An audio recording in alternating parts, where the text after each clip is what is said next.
Estimados hermanos, un saludo de paz y bien para todos. Bienvenidos a nuestro canal, este espacio a través del cual analizamos o intentamos analizar la realidad desde una perspectiva católica. Bienvenidos. En un video reciente, el anterior a este video que grabo, informaba y comentaba lo que había ocurrido en Nicaragua con el museo dedicado a la memoria de San Juan Pablo II.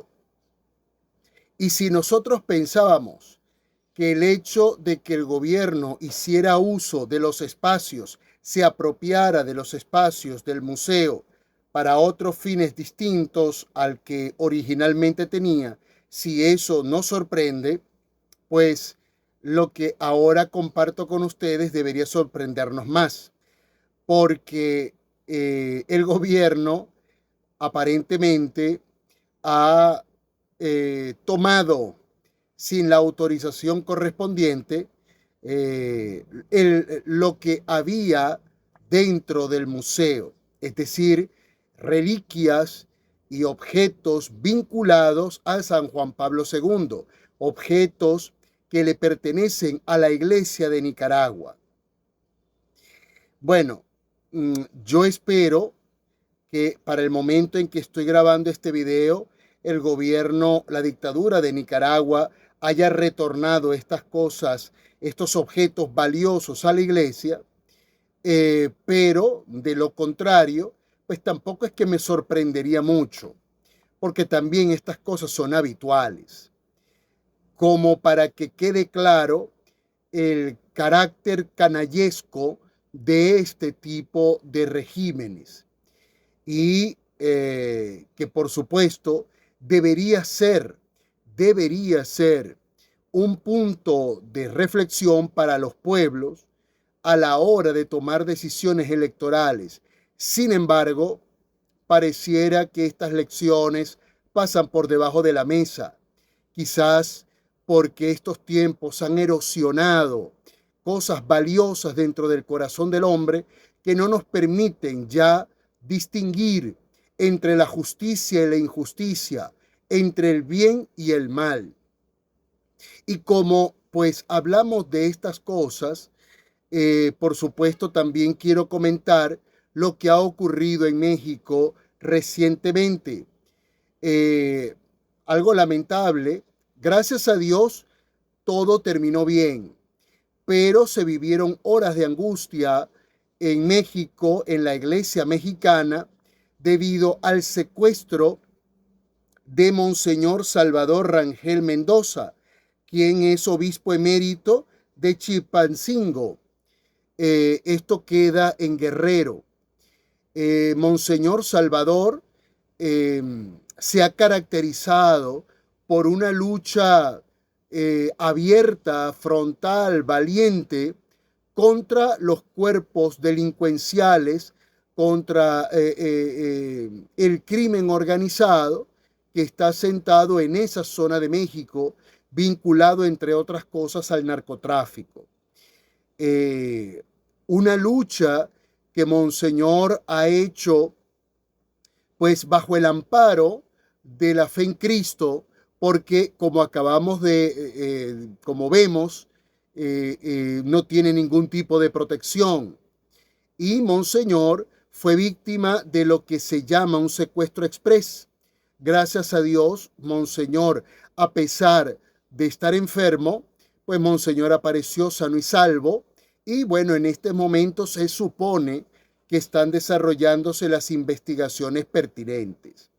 Pero, ¿qué podemos decir al respecto?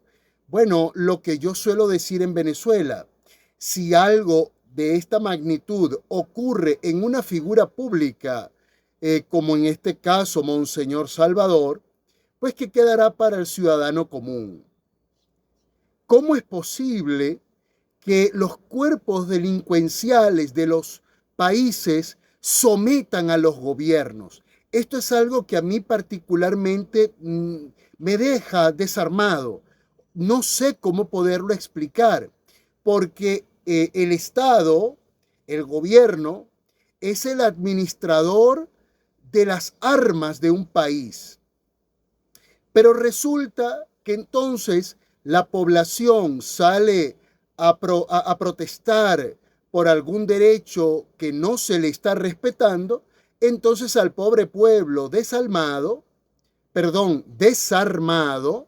al pobre pueblo desarmado, entonces sí les lanzan encima toda la fuerza y la vitalidad de los cuerpos armados que sirven a la nación. Pero frente al crimen organizado, pues esta gente opera con total libertad por distintos países de América Latina. Entonces, como ha ocurrido en El Salvador, cuando un presidente asume una mano firme y dura contra la delincuencia, aparecen entonces los personeros a defender los derechos humanos, que hay que defenderlos sin duda, y que esos criminales, por supuesto que tienen derechos humanos y hay que respetárselos. Pero, ¿cómo es posible que cuerpos delincuenciales que funcionan aquí, allá y más allá, sometan como someten a los países, a los estados? Esto sin duda alguna es motivo de reflexión también. No tiene ninguna explicación, porque la que tiene nos obligaría a suponer o a pensar que muchas veces los gobiernos son cómplices de estos grupos delincuenciales que actúan libremente por el territorio nacional, llámese México, llámese Nicaragua o cualquier otro país de América Latina. Entonces, por un lado, tenemos la soberbia de un gobierno, una dictadura que hace lo que le da la gana sin respetar derechos ni absolutamente nada.